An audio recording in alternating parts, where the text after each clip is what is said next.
I know Reese wrapped up a series on vision and having vision from God for this year, for our lives. What does God have for us? And I'd welcome you to take out a piece of paper or get your phone out, take some notes. I want to kind of piggyback off of that series and think about vision as it relates to resources. Because vision needs resources. You can get vision, but if you don't have resources to complement vision, then you're kind of spinning your wheels, running on empty fumes, right?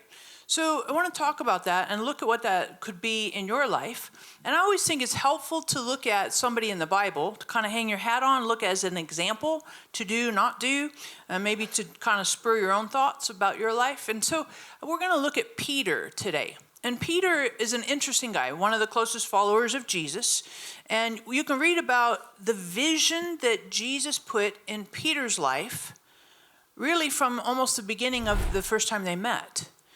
The first thing that Jesus really ever said to Peter, after he caught this miraculous catch of fish in Luke chapter 5, I think it's around verse 10, Jesus says to him, and follow me, and I will make you a fisher of men. And so prior to this, Peter had been a fisher of fish, fisherman. And Jesus puts new vision in his life, something different. And interesting that Peter dropped the nets, left the boats, and followed Jesus. Jesus gave Peter vision. And we've been asking God, give us vision. What do you want this year? What do you want into the future? And I think it's important for us to acknowledge Jesus does talk to us, and maybe you didn't get like this divine visitation, but I think God has told each of us little pieces and parts in terms of vision. But I also like that as you watch Peter walk with Jesus, it's not just the first occasion that Jesus gives him vision, but Jesus also gives him vision as you keep going in Matthew 16:18. And it says in this verse, I say that you are Peter, and on this rock I will build my church, and the gates of Hades will not overpower it. And this is right on the heels of Peter acknowledging you are the Christ, the Son of God. And so what Jesus says to Peter the first time is, make you a fisher of men, vision. Second time, I'm going to make you a very important person in the founding of the church. The acknowledgement that Jesus is the Christ, vision. This is for the future. What's my purpose? What am I doing here? And then interestingly, the last thing I would say that Jesus says for vision with Peter is in John 21, verse 18.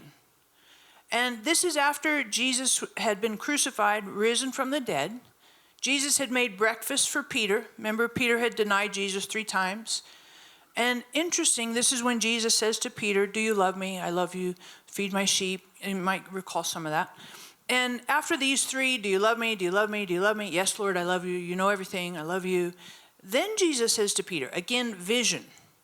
And I'm saying this to you because I think that God can give us vision, plans, ideas. And I think we're aware of it like in January, because it's turn of the year and all that.